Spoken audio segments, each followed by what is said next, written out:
नमस्ते साथियों, आज हम चर्चा करेंगे अपनी इकोनॉमी की किस हाल पर है। फिलहाल एक खबर तो गलत साबित हो गई है जिसमें यह कहा गया था कि आरबीआई ने देश का सोना बेच दिया है। लेकिन इस खबर के गलत साबित होने का मतलब ये नहीं कि हमारी हालत बहुत अच्छी है। आज दुनिया की अर्थव्यवस्था एक ऐसे मोड़ पर खड़ी है जहां आज जो हम फैसले ले रहे हैं उससे तय होगा कि भविष्य हमारा क्या होगा। इसी संदर्भ में गूगल ने एक फ़ैसला किया है और इस तरफ उदय कोटक, जो कोटक महिंद्रा बैंक के फाउंडर हैं, चेयरमैन हैं, उन्होंने हमारा ध्यान खींचा है। इसी से शुरुआत करना चाहूँगा। अगर वीडियो ठीक लगे तो मेरे चैनल को ज़रूर सब्सक्राइब कीजिएगा। गूगल ने कहा है कि वो $80 बिलियन बाज़ार से अतिरिक्त पैसा उठाना चाहती है। अब ज़रा सोचिए, जो कंपनी हर साल $160 बिलियन का मुनाफा कमाती है और पिछली तिमाही का ही मतलब 3 महीने का मुनाफा है $62 बिलियन, अरब डॉलर, कुल मार्केट वैल्यू $5.5 खरब। उस कंपनी को पैसे की क्या ज़रूरत है? तो पैसे की ज़रूरत है भविष्य की बाज़ार की संभावनाओं को ध्यान में रखते हुए रिसर्च करने के लिए और उसके अकॉर्डिंग कंपनी की कैपेसिटी को बढ़ाने के लिए। इसलिए वो $80 बिलियन, 80 अरब डॉलर ले रही है। अब यहाँ एक अहम सवाल उठता है कि जब इतनी बड़ी और मजबूत कंपनी भविष्य को लेकर इतनी आक्रामक तैयारी कर रही है तो बाकी दुनिया, खासकर हम, क्या कर रहे हैं? क्या हम उसी स्तर की तत्परता और दूरदृष्टि नहीं दिखा सकते? हम तो वर्तमान की उपलब्धियों और राजनीतिक सफलता में उलझे हुए हैं। ये बिल्कुल सही बात है। मतलब पॉलिटिकल विक्ट्री चाहे पश्चिम बंगाल में क्यों न हो, मोदी को, हमारे प्रधानमंत्री को और भारतीय जनता पार्टी को अलग लीग पर ले जाती है। लेकिन इसका मतलब कतई नहीं कि हमारी अर्थव्यवस्था बहुत अच्छे दौर से गुजर रही है।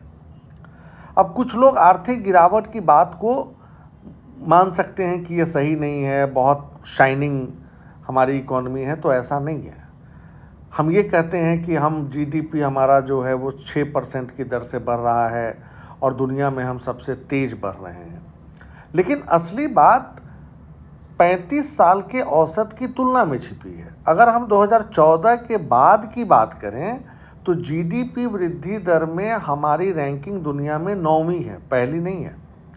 प्रति व्यक्ति आय जो है वो हमारा जो हर साल बढ़ता है वो 8वें स्थान पर है और डॉलर के हिसाब से 16वें स्थान पर है।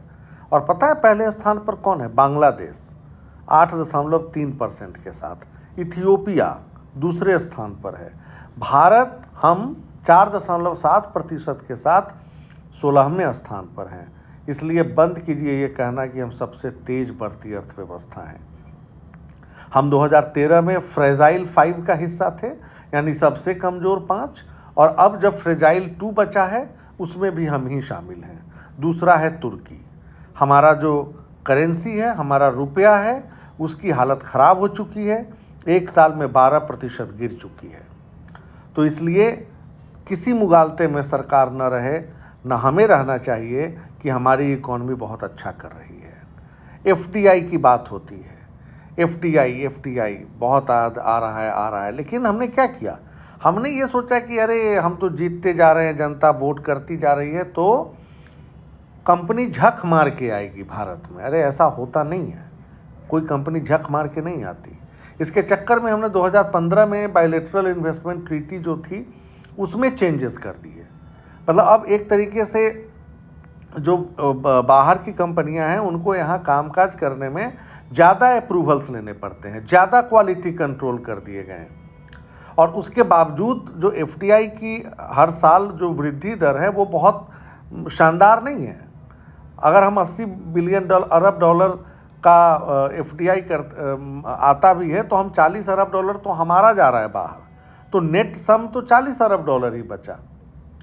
तो इसलिए मुझे लगता है कि हमें और हमारी कंपनियों को उदय कोटक से ज्ञान लेना चाहिए, गूगल से सीख लेनी चाहिए।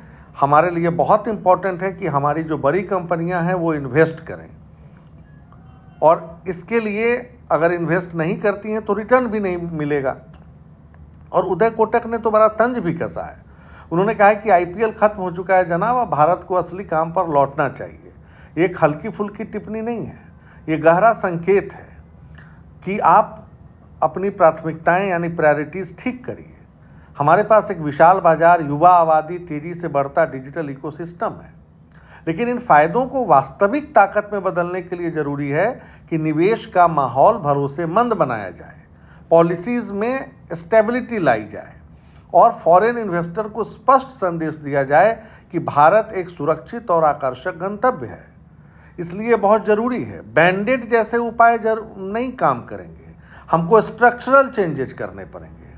AI, semiconductor, green energy, digital infrastructure, इसमें भारी निवेश करना पड़ेगा। गूगल यही तो कर रहा है और यही तो उदय कोटक आपको समझा रहे हैं।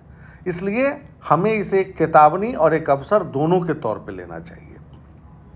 और सबसे महत्वपूर्ण बात मैं आपको बताना चाहूँगा कि राजनीतिक सफलता और आर्थिक सफलता हमेशा एक जैसी नहीं होती। चुनाव जीतना, सत्ता में बने रहना उपलब्धि है, लेकिन ये आर्थिक समृद्धि की गारंटी नहीं है। आज के लिए इतना ही, हम फिर मिलेंगे, किसी और टॉपिक पर बात करेंगे। तब तक के लिए नमस्कार।